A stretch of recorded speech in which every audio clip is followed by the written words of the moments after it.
Hello दोस्तों, welcome to only IAS. Date है आज की 12 नवंबर 2022 एंड आप सभी का स्वागत है आज के एडिटोरियल डिस्कशन में। देखिए, आज हम टोटल 3 मुद्दों को डिस्कस करेंगे। पहला मुद्दा है autonomy of higher education corresponding. किस तरह से हायर एजुकेशन जो इंस्टीट्यूशंस हैं, ठीक है ना, जो अलग अलग बड़े बड़े हमारे यूनिवर्सिटीज़ हैं, उनमें किस तरह की इंडिपेंडेंस, वहाँ पर किस तरह की आज़ादी उनके पास होनी चाहिए, उसके रिगार्डिंग थोड़ी डिस्कशन करेंगे। ऑटोनॉमी कैसी होनी चाहिए। साथ ही साथ हमारा एक और आर्टिकल है फॉर्मल और इनफॉर्मल सेक्टर के संबंधित। ठीक है ना, आप सभी जानते हो कि इंडिया में इनफॉर्मल सेक्टर बहुत बड़ा है। इसके रिगार्डिंग कुछ इश्यूज को समझने की कोशिश करेंगे, कैसे इनको ठीक किया जा सकता है वो भी तीसरा हम समझेंगे। इसके साथ ही साथ जजेस, जो हमारे जज होते हैं, या फिर हाँ बात कर लीजिए हमारे जो कोर्ट्स, इनकी जो इंडिपेंडेंस की बात करेंगे। ठीक है, तो 3 मुद्दे हम डिस्कस करेंगे। स्टार्ट करते हैं हमारा पहला topic, that is formalising the informal sector. And आप इसको जनरल स्टडीज पेपर 3 के इस पर्टिकुलर सेक्शन के साथ रिलेट कर सकते हो। देखिए, थोड़ा समझने की कोशिश करते हैं इनफॉर्मल सेक्टर को। पहली बात तो देखो, आप जानते हो कि जो अलग अलग हमारे लोग हो गए, जैसे फॉर एग्जांपल जो एग्रीकल्चर सेक्टर के कॉरस्पॉन्डिंग हो गया हमारे, जैसे आप यहाँ पिक्चर्स में भी देख सकते हो, हमारे जो कंस्ट्रक्शन वर्कर्स हो गए, ठीक है ना, जो हमारे डोमेस्टिक वर्कर्स हो गए, हाउस होल्ड वर्कर्स हो गए, ये सारे अलग अलग मान सकते हो इनफॉर्मल सेक्टर के कॉरस्पॉन्डिंग हमारे आ जाते हैं।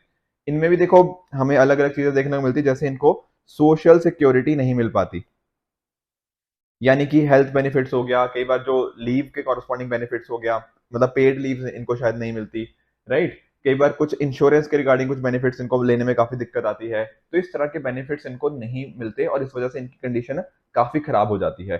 तो यही यहाँ पे ना इस आर्टिकल में यही इसके रिगार्डिंग डिस्कशन करी गई है कि अगर आप इंडिया की बात करेंगे तो हमें देखने को मिलता है कि जितने भी लोग इंडिया में काम कर रहे हैं, उनमें 90% से भी ज्यादा कहाँ काम करते हैं, इनफॉर्मल इकोनॉमी के अंदर। तो देख रहे हो, फॉर्मल सेक्टर 10% से भी कम है, ज्यादातर लोग हमारे इनफॉर्मल के अंदर ही काम कर रहे हैं।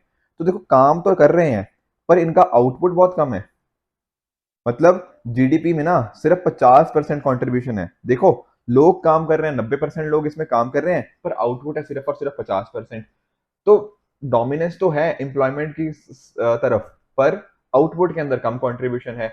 हमारी गवर्नमेंट ने बहुत सारे स्टेप्स भी लिए हैं, जैसे देखो जीएसटी आया, तो जीएसटी से क्या हुआ, जो कहीं ना कहीं छोटे कारोबार थे जो पहले फॉर्मल सेक्टर में नहीं आते थे, अब वो फॉर्मल सेक्टर की तरफ मूव होने लगे डिजिटल पेमेंट सिस्टम के थ्रू। ठीक है ना, जो डिजिटली हमने पेमेंट्स की सुविधा को और इम्प्रूव किया है, उससे बेसिस पे क्या हुआ है, हमने कोशिश करी है कि जो इस तरह की फैक्ट्रीज थी जो छोटी छोटी बिल्कुल ना, या फिर छोटे छोटे जो छोटे दुकानदार, उनको हम कहीं ना कहीं इसके अंदर लेकर आए। ठीक है, उसी तरह से हमारे गवर्नमेंट ने कुछ पोर्टल्स भी निकाले हैं, जैसे कि एक बहुत इंपॉर्टेंट है ई श्रम पोर्टल।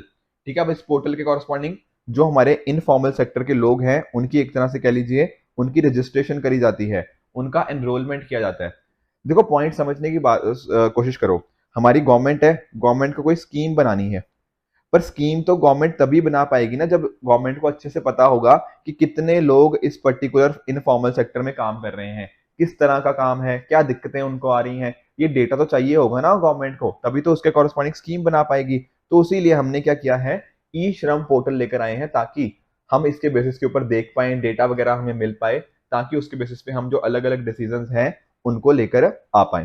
ठीक है ना, यहाँ पर आप देख भी सकते हो फॉर्मल और इनफॉर्मल सेक्टर के बीच का फर्क। ठीक है, तो यहाँ पर फॉर्मल सेक्टर के अंदर जो आपका एम्प्लॉयर होता है, जो एम्प्लॉय यानी कि जो बंदा काम कर रहा है और जिसके वहां पे काम कर रहा है, जिसकी पर्टिकुलर शॉप पे या पर्टिकुलर इंस्टीट्यूशन में काम कर रहा है, वहां पर किस तरह की कंडीशंस होती हैं वो डिटरमिन करता है कोई फॉर्मल सेक्टर है या इनफॉर्मल। जैसे फॉर्मल सेक्टर के अंदर ना एक तरह का आपका प्रॉपर एक कॉन्ट्रैक्ट होगा, वहां पे बताया गया होगा कि आपको इतने साल में इतनी छुट्टियां मिलेंगी, इतनी आपकी तनख्वाह है, इतनी इतनी आपको ये फैसिलिटीज मिल रही हैं। इनफॉर्मल सेक्टर के अंदर ये सारी चीजें हमें नहीं देखने को मिलती, काफी इश्यूज यहाँ पे लोगों को फेस करने पड़ जाते हैं, राइट। देखो, अगर हम थोड़ा देखें, ठीक है, क्या ई श्रम पोर्टल के कॉरस्पॉन्डिंग जो हमने डेटा हमने कलेक्ट किया है, उसके बेसिस पे हमें देखने को मिला है कि जो हमारे पास एक्चुअल में ना इस पोर्टल के कॉरस्पॉन्डिंग गवर्नमेंट ने बोला कि आप इस पे रजिस्टर करो, तो 27 करोड़ से ज्यादा लोगों ने ना इस पे रजिस्टर कर लिया। अब रजिस्टर करने के बाद देख पता लगा गवर्नमेंट को, डेटा जो मिला, जो मैं आपको बता रहा था कि डेटा तो चाहिए, तो डेटा जो मिला उसमें देखा गया कि 94%, मतलब 27 करोड़ का 94%, मतलब 25 करोड़ के आसपास लोग ऐसे हैं जिनकी महीने की इनकम कितनी है, 10,000 रुपए से भी कम। तो बहुत ही एक खराब सिचुएशन है। आप सोच सकते हो आज के टाइम पे कोई बंदा 10,000 रुपए से कम कमा रहा है, तो आप तो काफी मुश्किल आती है, ठीक है, घर चलाने के अंदर। तो 94% लोग का की जो इनकम है वो 10,000 से भी कम है, तो काफी सिचुएशन इंप्रूव करने की जरूरत है। और इनमें भी अगर आप थोड़ा ना सोशल एंगल को डालने की कोशिश करो, तो यहाँ पर हमें देखने को मिलता है, आप बात कर लीजिए शेड्यूल कास्ट की, शेड्यूल ट्राइब की, अदर बैकवर्ड क्लासेस की, इनकी सिचुएशन और भी खराब है क्योंकि 75% नियरली, ठीक है, 3/4 जो है पोर्शन इस एनरोल वर्कफोर्स का वो यहाँ पर बिलोंग करता है। तो क्लियरली दिखा रहा है कि यहाँ पे इनफॉर्मल सेक्टर के अंदर लोगों की जो सैलरी होती है, जो वो कमाते हैं, वो बहुत कम होता है। बाकी एज वाइज भी देख लीजिए, जैसे 18 से 40 साल के बीच में 61% है। देखो, आप देख रहे हो हमारा यूथ है ये 18 से 40 साल। अगर ये यूथ देखो इनफॉर्मल सेक्टर की तरफ जा रहा है, ये क्लियरली शो कर रहा है कि हमारी पूरी इकोनॉमी ओवरऑल इनफॉर्मल हो रही है। उसी तरह से अगर आप जेंडर बेसिस पे देखो तो हमें 50% से भी ज्यादा महिलाएं देखने को मिलती है, बाकी मेल्स। देखो मेल ऑब्वियसली काम करते हैं, मतलब ना हमारे यहाँ पे मेल की population age in working population ज्यादा है, तो मेल का तो रजिस्ट्रेशन आना ही आना था। पर फीमेल का ज्यादा होना ये क्लियरली ये शो करता है कि जो महिलाओं को नौकरियां मिलती हैं वो किस सेक्टर में मिलती हैं, वो इनफॉर्मल सेक्टर के अंदर ज्यादा मिलती हैं, फॉर्मल के अंदर तो बहुत ही कम है। बाकी ऑक्यूपेशन वाइज देख लीजिए तो यहाँ पे एग्रीकल्चर हो गया, ठीक है ना, आधे से ज्यादा एनरोलमेंट किसके कॉरस्पॉन्डिंग है, एग्रीकल्चर। उसके अलावा आपके डोमेस्टिक वर्कर्स हो गए, house hold works and construction workers. तो ये सारे हमें यहाँ पे डेटा मिला है ई श्रम पोर्टल के थ्रू। अब इनके कॉरस्पॉन्डिंग हमने इश्यूज देखने की कोशिश करी, क्या चैलेंजेस हैं। जैसे फॉर एग्जांपल पहला है जेंडर डिस्पैरिटी। देखो अभी मैंने आपको बताया भी, यहाँ पे देखो 52% कौन थी, महिलाएं थी। क्लियरली दिखा रहा है कि महिलाएं ज्यादा कहां पर है, इनफॉर्मल सेक्टर के कॉरस्पॉन्डिंग है। अब इनफॉर्मल सेक्टर के अंदर है तो बहुत सारे उनको बेनिफिट्स नहीं मिलेंगे, ठीक है। हो सकता है जैसे फॉर एग्जांपल देखो गवर्नमेंट ने तो वैसे मैटरनिटी बेनिफिट एक्ट कि जब महिला प्रेग्नेंट हो जाती है तो उसको बेनिफिट्स मिलने चाहिए, पर क्या उसका एक्चुअल में इम्प्लीमेंटेशन इनफॉर्मल सेक्टर के अंदर होता है। काफी बार हमें नहीं देखने को मिलता कि अगर कोई महिला को छुट्टी लेनी है क्योंकि वो प्रेग्नेंट है मान लीजिए, तो 6 महीने के लिए अगर वो, तो क्या इनफॉर्मल सेक्टर उसको पेड लीव देता है। गवर्नमेंट ने प्रोविजन करी हुई है बट एक्चुअल में इम्प्लीमेंटेशन हमें नहीं देखने को मिलता। कम सैलरी मिलती है, उनकी कंडीशन इस वजह से महिलाओं की खराब होती देखने को मिल सकती है, ठीक है ना। आप लेबर फोर्स पार्टिसिपेशन रेट देखो कि टोटल कितने महिलाएं या तो जॉब कर रही हैं या जॉब ढूंढ रही हैं। पहली बात तो वही नंबर हमारा कम है, ठीक है ना। फिर जितनी महिलाएं जॉब करना चाहती हैं, जॉब कर भी रही हैं, फिर वो कहाँ पे जॉब उनको मिलती है, इनफॉर्मल सेक्टर के अंदर। तो ये डबल तरह से ना महिलाओं को एक तरह से इसका इम्पैक्ट देखने को मिलता है। उसी तरह से इकोनॉमिक एक्सप्लॉयटेशन कैसे, ठीक है ना। गवर्नमेंट ने ना देखो बहुत सारे एक्ट लेके आए हैं, जैसे मिनिमम वेजेस एक्ट कि कम से कम इतनी तनख्वाह तो मिलनी ही चाहिए, इस तरह की टेंशन तो होनी चाहिए।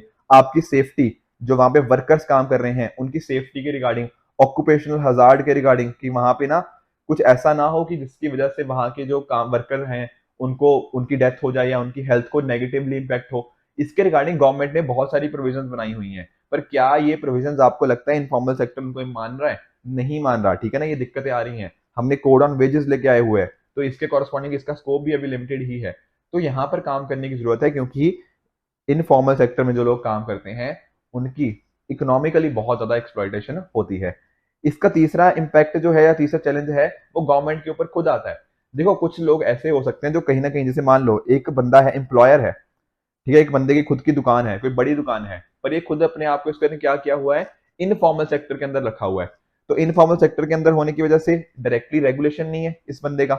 अब हो सकता है इसकी कमाई अच्छी खासी हो, अब अच्छी खासी कमाई हो, पर क्योंकि इसके अंदर रेगुलेशन नहीं है, क्योंकि इनफॉर्मल सेक्टर के अंदर है, तो गवर्नमेंट को ट्रैक करना बहुत मुश्किल हो जाता है कि इसकी टोटल इनकम कितनी है और उसके कॉरस्पॉन्डिंग हमें कितना टैक्स इस बंदे से वसूल करना चाहिए। तो ये सारे इश्यूज भी गवर्नमेंट को यहाँ पे फेस करने को मिल जाते हैं। बाकी देखो स्टेटिस्टिक्स तो मैंने बता ही दिया कि डेटा ही नहीं है हमारा प्रॉपरली इनफॉर्मल सेक्टर के कॉरस्पॉन्डिंग। किस तरह का डेटा, कि कितने लोग काम कर रहे हैं, कौन से सेक्टर में काम कर रहे हैं। देखो थोड़ा बहुत डेटा है बट बहुत डिटेल में नहीं है, उनको क्या दिक्कतें आ रही हैं। अब आप खुद सोचो, एक कंस्ट्रक्शन वर्कर की दिक्कत और एक एग्रीकल्चर वर्कर की दिक्कत या फिर एक हाउस होल्ड वर्कर की दिक्कत, इनकी सभी की दिक्कतें अलग होंगी। हमारे पास अगर प्रॉपर चीजें पता होंगी इनके रिगार्डिंग कहाँ कहाँ कितने कितने लोग हैं, तभी तो हम डेटा बना पाएंगे और डेटा के बेसिस पे हम अपनी पॉलिसीज अपनी स्कीम्स लेकर आ पाएंगे। तो ये भी एक मेजर इशू बनता है इसके कॉरस्पॉन्डिंग। बाकी वर्किंग आवर्स फिक्स ना होना, ठीक है ना। जनरली देखो फॉर्मल सेक्टर के अंदर एक टाइम होता है कि 9 घंटे काम करना है, 10 घंटे काम करना है। यहाँ पर उसका सामने वाले की मर्जी है, कई बार बहुत घंटे ही काम कराते रहते हैं। एग्रीकल्चर के अंदर कई बार देखा गया कि सुबह से लेकर रात तक काम ही काम चल रहा है, तो ये इशू हो गया। बाकी देखो पॉवर्टी, ठीक है ना, पॉवर्टी आप सभी जानते हो, तेंदुलकर कमेटी भी 21-22% के आसपास हमें हमारे इंडिया में पॉवर्टी लाइन को बताती है, राइट।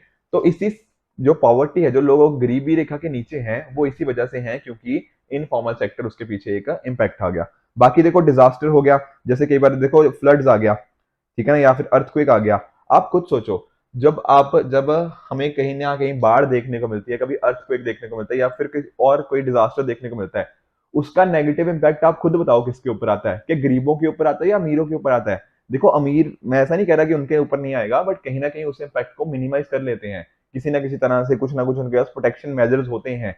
पर जब हम बात करते हैं जो इनफॉर्मल सेक्टर के अंदर, अभी देखा ना उनकी इनकम 10,000 रुपए से भी कम है, 94% की, तो खुद सोचो वो कहाँ रह रहे होंगे? वो ऐसी सिचुएशन में रह रहे होंगे जैसे कि छोटे घर में रह रहे होंगे, ठीक है, हो सकता है लो लाइंग एरियाज में रह रहे हो, तो वहां पर जब फ्लड्स वगैरह आएंगे तो बहुत ही नेगेटिव इंपैक्ट उन्हें देखने को मिलेगा। तो यही सारे इश्यूज हमें यहाँ पे देखने को मिल जाते हैं with regards to informal sector. अगर ये सारे इश्यूज हैं तो कुछ ना कुछ करने की भी जरूरत है। पहली बात तो यही है कि जो रजिस्ट्रेशन का प्रोसेस है, जैसे ई श्रम पोर्टल की बात करी, इसी तरह के जो हम कहीं ना कहीं इनको लेकर आ रहे हैं ना, जो रजिस्ट्रेशन प्रोसेस को थोड़ा हम इसको सिंपल करें। बाकी जो बिजनेस की बात है, अगर मैं बिजनेस साइड से बात करूं, तो बिजनेस साइड को भी ना, जो इनफॉर्मल बिजनेस में काम कर रहे हैं, एज इन जो इनफॉर्मल बिजनेस को रन कर रहे हैं, जो इसके ओनर है बेसिकली, उनको भी हमें लेकर आना होगा फॉर्मल सेक्टर के अंदर। यहाँ पर एसएचजीज का भी रोल हो सकता है, सेल्फ हेल्प ग्रुप्स का भी। उसी तरह से एक प्रॉपर डेटा हो, ठीक है, डेटा की बात तो हम बार बार करते जा रहे हैं। बाकी देखो इनके पास ना राइट्स मिलने चाहिए इनको, वेंडिंग राइट्स। वेंडिंग राइट्स का मतलब क्या? जैसे फॉर एग्जांपल जो विक्रेता होते हैं, जो एक तरह से इस तरह से ठेला लगाते हैं ना, तो ठेले लगाने के पास भी उनके पास प्रॉपर राइट्स हमें बताने चाहिए कि हाँ, आप इस जगह पर 7 से लेकर 9 बजे तक अपना ठेला लगा सकते हो इस पर्टिकुलर इवेंट के ऊपर, तो इनको भी राइट्स मिलेंगे, ठीक है ना। इनको भी पता रहेगा कि हम किस टाइम तक लेकर आ सकते हैं, वहां पे अपना ठेला वगैरह लगा सकते हैं, वहां अपनी सब्जियों को, अपने फलों को बेच सकते हैं। ये सारी चीजें इनको पता होंगी, राइट। हो सकता है देखो जो एक्सप्लॉइटेशन इनकी होती है ना, कि कई बार पुलिस वाले इनसे पैसा मांगते रहते हैं कि नहीं आप गलत लगा रहे हो, हमें पैसा दे दो तब कर लेंगे, वो सारी चीजों को रोका जा सकता है। तो एक तो इनकी एक्सप्लॉइटेशन भी रुकी। दूसरा होता क्या है ना, जब इनको एक राइट मिला कि आप यहाँ पर लगा सकते हो, तो ये बहुत ही मिनिमम सी फीस, थोड़े से पैसे इनको गवर्नमेंट को भी देने पड़ते हैं कि हाँ हम इस जगह को यूज कर रहे हैं। तो ये यहाँ पर देखो, जब ये इनके पास ऐसी परमिशन होगी तो इनका एक्सप्लॉइटेशन बचेगा, गवर्नमेंट के पास थोड़ा पैसा भी आएगा। फिर गवर्नमेंट क्या कर सकती है, इसी पैसे को इन्हीं की भलाई के लिए यूज कर सकती है, कि इनके लिए प्रॉपर पानी की सुविधा, इनके लिए प्रॉपर टॉयलेट्स बना दिए, इस तरह की चीजें कर सकती हैं। तो ये सारी चीजें दोनों को बेनिफिट कर रही हैं, गवर्नमेंट को भी और इन लोगों को भी। साथ ही साथ ग्रीवांस रिड्रेसल मैकेनिज्म, इसका मीनिंग क्या है? इसका मीनिंग सिंपल सा है, कोई दिक्कत आती है अगर इन इनफॉर्मल सेक्टर के लोगों को, तो प्रॉपर एक मैकेनिज्म होना चाहिए कि अगर आपकी कोई शिकायतें हैं तो इस शिकायतों का समाधान कैसे होगा, इनका रेजोल्यूशन कैसे होगा, वो चीजें होनी चाहिए। देखो हमारी जो ना लेबर मिनिस्ट्री है, ठीक है ना, उसके अंदर भी लेबर ब्यूरो वगैरह, जैसे उन्होंने भी ना लेबर इंस्पेक्टर्स वगैरह हमारे यहाँ बना रखे हैं कि क्या वो चेक करें कि कहाँ पे क्या दिक्कत आ रही है। बट कहीं ना कहीं उसका इम्प्लीमेंटेशन हमारे यहाँ वीक है, तो इस वजह से हम इनको कॉरस्पॉन्डिंग वर्क नहीं कर पा रहे, तो उसको भी थोड़ा ठीक करने की जरूरत है। उसी तरह से जेंडर पे पैरिटी, देखो ये बात भी सिंपल सी चीज है, अगर एक लड़का कमा रहा है और एक लड़की कमा रही है, तो इनकी और सेम काम कर रहे हैं, तो इनकी इनकम भी तो सेम होनी चाहिए, सेम पैसे मिलने चाहिए ना। पर इंडिया में ऐसा देखा नहीं गया, और ये सिर्फ मैं नहीं बता रहा, इस तरह की चीजें तो बहुत सारे इंटरनेशनल मॉनिटरी फंड, आईएमएफ वगैरह ने भी बोल रखी है, ठीक है। इवन हमारा जो कॉन्स्टिट्यूशन का आर्टिकल 39D है, वो क्लियरली बताता है क्या, डीपीएसपी है ना, director principle of state policy, वो क्लियरली बोलता है equal pay for equal work, अगर सेम काम है तो उसके लिए सेम पैसा मिलना चाहिए। तो ये चीज अगर हमें इंश्योर करनी है, तो हमारे पास कुछ प्रॉपर लीगल मेजर्स होने चाहिए, कुछ प्रॉपर लॉज लेकर आए, ताकि इस चीज को हम इंश्योर कर पाए, और ये जो इनफॉर्मल सेक्टर के जो इश्यूज है हम उनको कहीं ना कहीं सॉल्व कर पाए। तो ये हो गया हमारा पहला मुद्दा। चलते हैं दूसरे मुद्दे की तरफ, जो क्या है, जो है ऑटोनॉमी के रिगार्डिंग। देखो जो हमारे एजुकेशनल इंस्टीट्यूशंस की ऑटोनॉमी के कॉरस्पॉन्डिंग है, तो इसलिए आप इसको जनरल स्टडीज पेपर 2 के साथ रिलेट कर सकते हो। देखो आप एक बार कभी कुछ सोचो, हमारे यहाँ ना देखो कितने अच्छे आईआईटीज हो गए, आईआईएम्स हो गए, ठीक है ना, बहुत अच्छी अच्छी यूनिवर्सिटीज हैं जो कि बहुत ही अच्छे काम कर रही हैं। पर क्या आपने कभी ये सोचा है कि जब हम बात करते हैं वर्ल्ड की बड़ी बड़ी रैंकिंग्स की, उनमें आपने कभी इनको देखा है, या किसी भी पर्टिकुलर हमारे जो बड़े इंस्टीट्यूशन है उनको देखा है? बहुत ही हार्डली हमारी कुछ इंस्टीट्यूशन आते हैं जो वर्ल्ड रैंकिंग्स के अंदर बहुत अच्छा परफॉर्म करती हैं। और राइटर ऐसा मानते हैं कि इसके पीछे की एक मेजर रीजन क्या है, इनकी ऑटोनॉमी, इनकी मतलब किसी भी यूनिवर्सिटीज के कॉरस्पॉन्डिंग हर पर्टिकुलर इंस्टीट्यूशन की ऑटोनॉमी। ऑटोनॉमी मतलब इंडिपेंडेंस। इंडिपेंडेंस किस सेंस में? देखो पहला तो हो कि जैसे फॉर एग्जाम्पल अपने हिसाब से एकेडमिकली चल पाए, कि किस तरह की चीजें पढ़ानी है, क्या हमें कोर्स के अंदर क्या चेंजेस चाहिए, फीस को कैसे हम चेंजेस कर सकते हैं, ठीक है ना, अपना करिकुलम, अपनी पेडागोजी, पढ़ाने का तरीका क्या होना चाहिए, क्या वो प्रैक्टिकल होना चाहिए, क्या वो थ्योरेटिकल होना चाहिए, ये सारी चीजें इनके पास होनी चाहिए। एक तरह की फाइनेंशियल ऑटोनॉमी, अच्छा खासा पैसा ठीक ठाक हो इनके पास, तो कहीं ना कहीं देखो डिपेंडेंट नहीं रहना पड़ेगा ना, गवर्नमेंट के ऊपर इनका नहीं रहेगा कि गवर्नमेंट पैसा देगा। तो वो सारी चीजें, इनकी देखो रिसर्च कैसी करनी है, अगर हो सकता है कि कुछ ऐसी रिसर्च हो जो गवर्नमेंट को पसंद ना आए, पर इनके लिए इंपॉर्टेंट है इस एजुकेशन इंस्टीट्यूशन के लिए।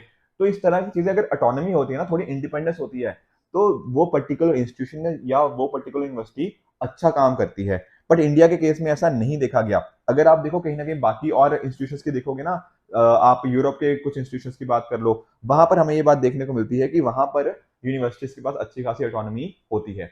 जैसे फॉर एग्जाम्पल आप ये ना क्यूएस देख लो, ठीक है ना, क्यूएस रैंकिंग्स जो आती हैं, या फिर आप देख लो टाइम्स हायर एजुकेशन रैंकिंग, या फिर और भी academic ranking of world university, कोई भी रैंकिंग उठा के देख लो, हार्डली एक आधी आपको इंस्टीट्यूशन मिलेगा टॉप के 3-4 इंस्टीट्यूशन के, 300-400 वर्ल्ड के जो टॉप मोस्ट इंस्टीट्यूशन हैं। इसका रीजन देखो यही है, पहला तो कि फंडिंग की कमी आ जाती है इंडिया के कॉरस्पॉन्डिंग, ठीक है ना, तो ये एक इशू आ गया।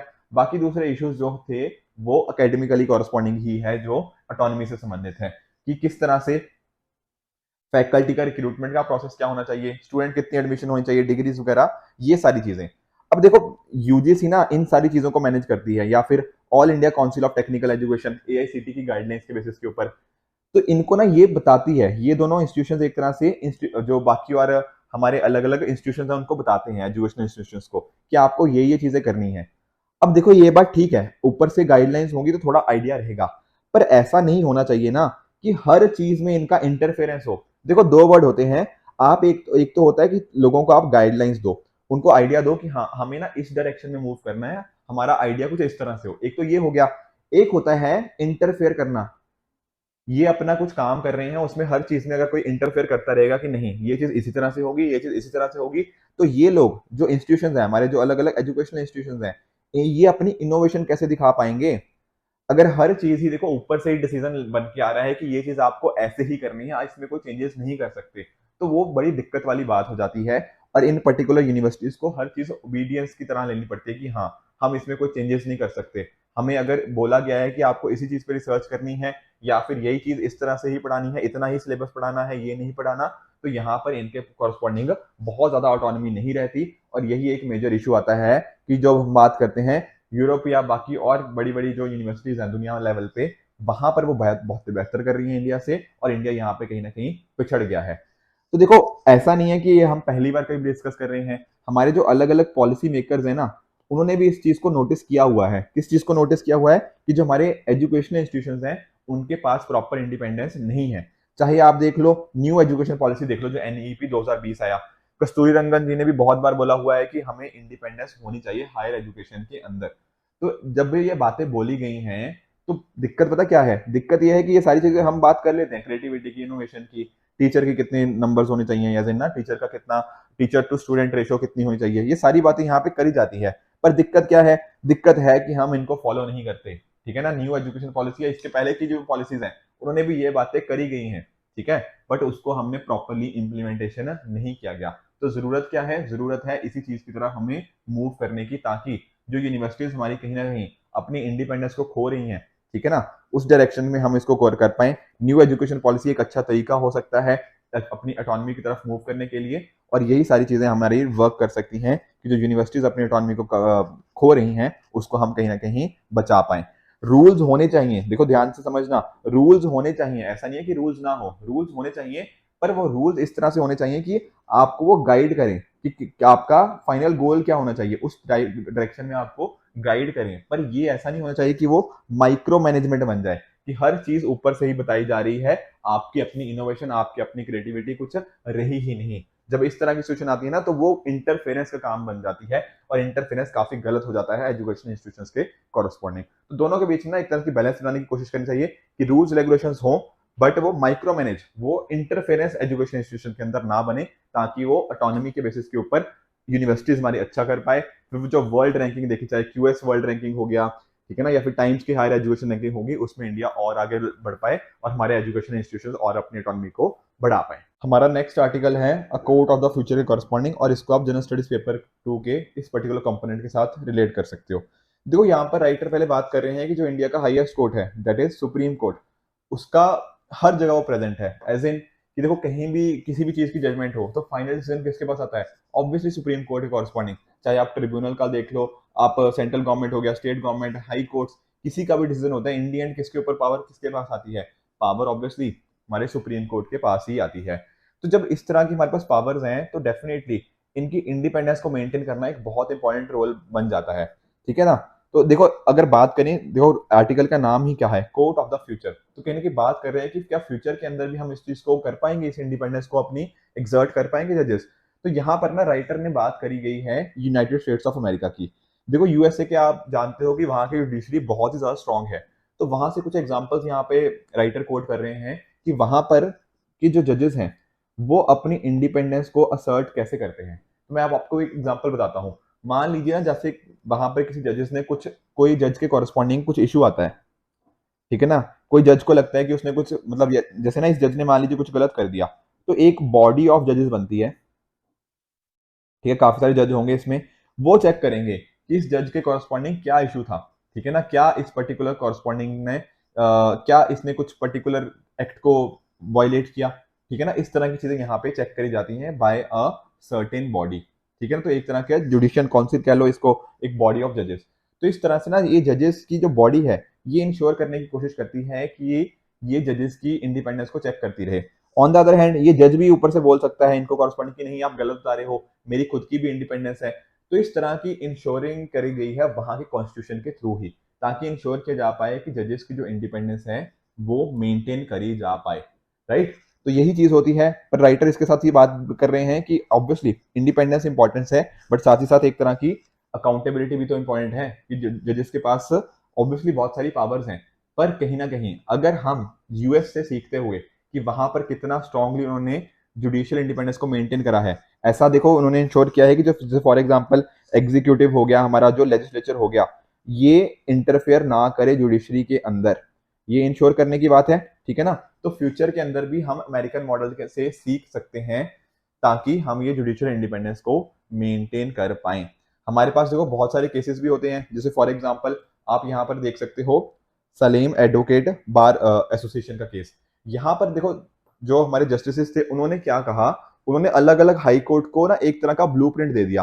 किस तरह का ब्लूप्रिंट, कि आप किस तरह से काम करोगे, ठीक है ना, किस तरह से आप एक तरह से ऑटोनॉमिकली काम करोगे।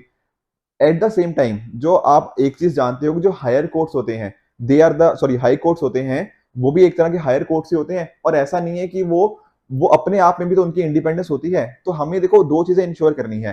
पहली बात यह है कि सुप्रीम कोर्ट ना जब कोई गाइडलाइंस दे हाई कोर्ट्स को, तो हाई कोर्ट से इंश्योर करें कि वो अगर इंडिपेंडेंस के उनके उनको छीन नहीं रहे तो उसके डायरेक्शन में मूव करें। साथ ही साथ दूसरी बात ये भी बात करें कि हाई कोर्ट्स अपने आप में भी तो हायर कोर्ट्स ऑफ जुडिशरी हैं, राइट।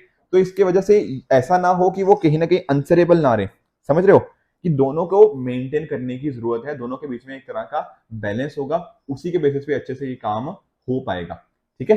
तो सुप्रीम कोर्ट का इंश्योर करने की जरूरत है कि वो रिस्पॉन्सिबिलिटी लें इनकी फंक्शनिंग की हाई कोर्ट्स की, ठीक है ना। हाई कोर्ट ऑब्वियसली बहुत इंपॉर्टेंट है, बट हमारी जुडिशियल गवर्नेंस के लिए सबसे इंपॉर्टेंट है उनका रोल बन जाता है। यहाँ पर देखो गवर्नेंस के कॉरस्पॉन्डिंग ना एक इंपॉर्टेंट चीज ये भी बात करी गई है कि जब हम बात करते हैं जस्टिस की, तो इनको इंश्योर करने की जरूरत है जो जजेस की, कि वो अपने फाइनेंशियल डिस्क्लोजर को पब्लिकली करें, ठीक है ना, कितना उनका पैसा, कितनी कमाई थी, कहाँ कहाँ से आया, वो सारी चीजें वो चीजें पब्लिक करें। इसके बेसिस पे होगा क्या, एक तरह की जो इंडिपेंडेंस थी वो साथ ही साथ हमारी किसके साथ मेंटेन रहेगी, रिस्पॉन्सिबिलिटी के साथ, ठीक है। जजेस के कॉरस्पॉन्डिंग हम हमेशा बात करते हैं कि इनके पास हमने पावर तो दे दी पर कोई इस तरह से कोई चेक्स एंड बैलेंस नहीं है, बट नहीं, इस तरह के checks and balances already exist करते हैं। इसके अलावा ये सारी चीजें भी ना एक प्रॉपर चेक्स एंड बैलेंस की तरह एक्ट कर सकती हैं। इंडिया भी देखो एक डेमोक्रेसी है, यूएस भी एक डेमोक्रेसी है, तो हम एक दूसरे से काफी कुछ सीख सकते हैं ताकि हम उसको अपने यहाँ पे इम्प्लीमेंट करें। हमारे जजेस की जो फ्यूचर के अंदर इंडिपेंडेंस के ऊपर अगर कोई क्वेश्चन ना उठे, उसके लिए इस तरह के स्टेप्स लेना हमारे लिए बहुत ज्यादा जरूरी है। देखो जजेस क्या है, हमारी पूरी सोसाइटी के लिए एक तरह का आईना बन के आते हैं। चाहे देखो अगर जजेस ना देखो मिनिस्टर्स हो गया, सेंट्रल गवर्नमेंट, स्टेट गवर्नमेंट या पार्लियामेंटेरियंस को, किसी को भी कुछ गाइडलाइंस देते रहते हैं, ठीक है ना, कि हमें ये चीज करनी चाहिए, इस तरह के एक्ट, वो एक तरह का आइडिया देते हैं कि हमारी सोसाइटी इस तरह होनी चाहिए। तो क्यों ना जो जजेस हैं वही एक तरह से एग्जाम्पल सेट करें, ठीक है ना। हम देखो जजेस ने कितनी बार बोला है कि हमें अपने देश के अंदर ट्रांसपेरेंसी को लेके आना है, ठीक है ना, हर चीज ओपननेस के थ्रू होनी चाहिए। पर अगर जजेस खुद ही इस चीज को डिस्प्ले नहीं करेंगे तो आपको रियली लगता है कि क्या वो बाकी लोग उसको मानेंगे, उनकी बातों को शायद नहीं मानेंगे। एंड उसी बेसिस पे क्या होगा, जुडिशियल इंडिपेंडेंस क्वेश्चन में आ सकती है, बिल्कुल। तो जजेस क्या कर सकते हैं, एक तरह का एग्जाम्पल सेट कर सकते हैं। इवन देखो जो एनी बेसेंट है ना, आप जानते हो मॉडर्न इंडियन हिस्ट्री में हम सब भी पढ़ते हैं, उन्होंने भगवत गीता की एक लाइन का ट्रांसलेशन किया है, जिसका मीनिंग क्या है कि जितना मैन एक पर्सन जितना ज्यादा इंपॉर्टेंट होता है, ठीक है, जितना ग्रेट होता है, तो उतने ही अच्छे काम कहीं ना कहीं वो दूसरों को सिखा सकता है। और जो वो अपने लिए स्टैंडर्ड सेट करता है, ठीक है, जैसे यहाँ पे बात हो रही है ट्रांसपेरेंसी की या फिर एक एग्जाम्पल सेट करने की, तो उसी हिसाब से बाकी लोग भी उसको उसी तरह से फॉलो करते हैं। तो जो स्टैंडर्ड यहाँ पे सेट करने हैं वो किसको सेट करने हैं, वो जजेस को सेट करने हैं, जैसे ट्रांसपेरेंसी का हो गया, जो और भी जो मुद्दे हैं, ताकि जो इनकी इंडिपेंडेंस है वो फ्यूचर के अंदर बनी रहे। एक तरह का जो जुडिशियल गवर्नेंस है, जो कॉन्स्टिट्यूशनल मोरालिटी है, ठीक है, कॉन्स्टिट्यूशन के कॉरस्पॉन्डिंग जो अलग अलग प्रिंसिपल्स हैं वो अच्छे से मेंटेन रहे, और हमारा जो कॉन्स्टिट्यूशन के थ्रू इनविसाज था कि एक तरह का प्रॉपर चेक्स एंड बैलेंस रहे और इंडिपेंडेंस को भी मेंटेन रखा जाए, उसको हम अच्छे से प्रॉपर मेंटेन कर पाएंगे फ्यूचर के अंदर, ऐसा कहना है राइटर का। ठीक है, तो ये थे आज के तीनों मुद्दे। आई होप आपको तीनों के तीनों मुद्दे अच्छे से समझ आए होंगे। इसी तरह से आप भी अपने एंड पे हार्डवर्क करते रहिए। Goodbye and good luck.